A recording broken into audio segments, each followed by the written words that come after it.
Assalamualaikum warahmatullahi wabarakatuh. Perkenalkan, nama saya Aura Aisyah Kalula Yubowo dari Fakultas Kedokteran Hewan dengan NIM 235130107111043. Jadi di sini saya akan membuat tugas UAS Agama Islam dan materi yang akan saya paparkan hari ini itu merupakan sistem pemerintahan dalam perspektif Islam. Jadi yang pertama adalah pendahuluan. Jadi sebuah bangsa membutuhkan penguasa untuk mengatur segala kepentingan yang ada di dalamnya. Suatu bangsa akan hidup dengan penuh keteraturan dan ketertiban, saling gotong royong, bahu-membahu dalam membangun bangsanya. Dan dengan adanya suatu sistem pemerintahan, maka suatu bangsa akan cenderung mudah untuk berkembang dan tentunya akan menjadi modal awal untuk pembangunan negaranya.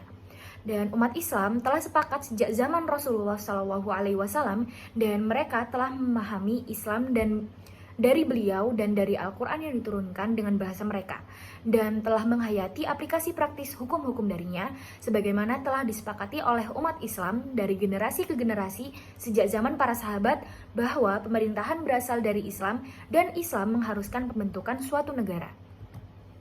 Lalu yang kedua ada submateri tentang tujuan negara Islam. Jadi tujuan negara Islam itu adalah yang pertama untuk menegakkan hukum di antara manusia. Terdapat banyak ayat dalam Al-Quran yang berkaitan dengan hukum pada umumnya dan keadilan di dalamnya. Lalu yang kedua untuk menegakkan keadilan dan memperhatikan aspirasi. Dan di dalam ayat Al-Quran juga banyak membahas tentang keadilan sebagai salah satu pilar pendirian negara, demikian juga salah satu tujuannya dalam Islam. Lalu yang ketiga adalah melindungi yang lemah dan memenuhi kebutuhan orang-orang yang membutuhkan. Lalu untuk pembahasan selanjutnya adalah prinsip-prinsip dasar negara Islam. Yang pertama adalah landasan keyakinan dan tujuan ilmu dan tujuan umum. Yang pertama, semua manusia tanpa memandang bahasa, warna kulit, dan status sosialnya adalah hamba Tuhan dan tidak ada perbedaan di antara mereka dalam hal harkat dan martabat manusia. Yang kedua, hubungan antara penguasa dan yang diperintah bukanlah hubungan ketaatan yang mutlak, melainkan hubungan yang dibatasi dalam batas-batas syariah.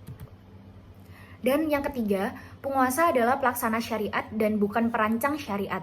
Dan jika ada hal-hal ijtihad yang tidak diatur dalam Al-Quran atau As-Sunnah, maka penguasa tidak bisa sendirian dalam ijtihad atau menzolimi dengan pendapatnya. Jika ada beberapa pendapat ijtihad, maka syura dipisahkan di antara mereka. Yang keempat, seluruh manusia dalam kemuliaan Allah Subhanahu wa Ta'ala sebagai khalifah di muka bumi untuk melaksanakan hukumnya, dan Islam yang diturunkan kepada Nabi Muhammad SAW adalah utusan Tuhan yang mentranskripsikan semua hukum dan hubungan antar manusia dalam Islam adalah ikatan persaudaraan. Yang kelima, manusia adalah makhluk yang dimuliakan dan diberikan oleh Tuhan atas hak-haknya. Seseorang tidak berhak untuk menyanyiakan kebebasannya, tidak boleh menyiksa, mencemarkan nama baik, atau menghina dan segala sesuatu yang mempengaruhi martabat manusia. Sedangkan hukuman itu merupakan hukuman perdamaian sebagai balasan atas tindakan yang dilakukan oleh seseorang yang mengancam ketertiban masyarakat, keamanannya, dan keselamatannya, hak-hak rakyat di dalamnya. Lalu yang kedua ada fondasi pemerintahan dan tata kelola hukum. Islam tidak memaksakan bentuk pemerintahan tertentu, juga tidak mendetail, tetapi Islam itu melakukan yang terbaik untuk memberikan dasar, aturan, dan prinsip umum, serta membiarkan penerapan praktis ijtihad menurut keadaan dan kondisi yang berbeda. Yang pertama, pengangkatan penguasaan dan baiat. Dan ini tuh didasarkan pada dua dasar, yaitu kondisi objektif dan kualitas. Lalu yang kedua adalah syura. Jadi syura itu adalah aturan dasar landasan pemerintahan dalam Islam yang melawan kezaliman penguasa dengan pendapatnya dan membatasi perilaku individu. Yang ketiga, tanggung jawab. Yang merupakan salah satu aturan pemerintahan dalam Islam. Hukum dalam Islam bukanlah kesombongan atau keistimewaan, melainkan amanah dan tanggung jawab. Yang keempat, kemerdekaan kepemilikan negara dari kepemilikan penguasa, dan dana zakat, khoroj, pajak upeti, pajak cukai, perusahaan tanpa warisan, dan jenis pendapatan umum lainnya adalah milik umum yang tidak berhak dikeluarkan oleh penguasa kecuali sesuai dengan aturan-aturan syariah yang telah ditetapkan. Lalu yang kelima, keadilan dan persamaan. Setiap seseorang itu sama di hadapan kebenaran, dan hak-hak pribadi dan sipil mereka itu sama.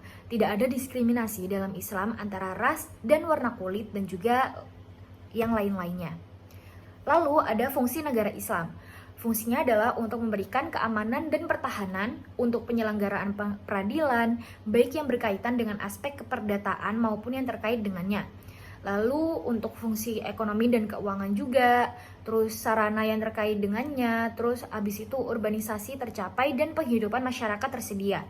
Solidaritas sosial, perlindungan dakwah yang bersumber dari akidah Islam dan moral, amar ma'ruf dan nahi mungkar yang merupakan landasan menyeluruh yang menjadi dasar sholat, terus agama dan urusan duniawi, dan fungsi pelayanan publik, meliputi penyebarluasan ilmu pengetahuan dan pendidikan dan lain sebagainya.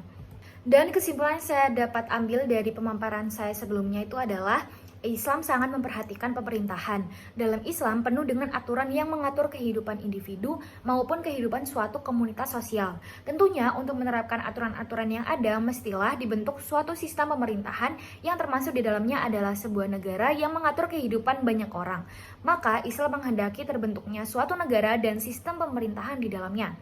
Adapun tujuan dari negara Islam yang sudah saya sebutkan tadi, yaitu agar dapat menerapkan setiap aturan yang ada dalam Islam, menegakkan keadilan, mesejahterakan rakyat, dan menghilangkan penjajahan dan perbudakan yang mungkin saja terjadi dalam suatu komunitas sosial yang tentunya akan membawa kepada kemudaratan, termasuk dalam tujuan negara, yaitu memberikan keamanan dan mengadili setiap tindakan yang menyimpang dengan asas keadilan dan kemanusiaan.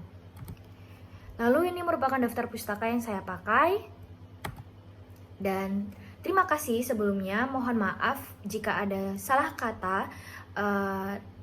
Wassalamualaikum warahmatullahi wabarakatuh.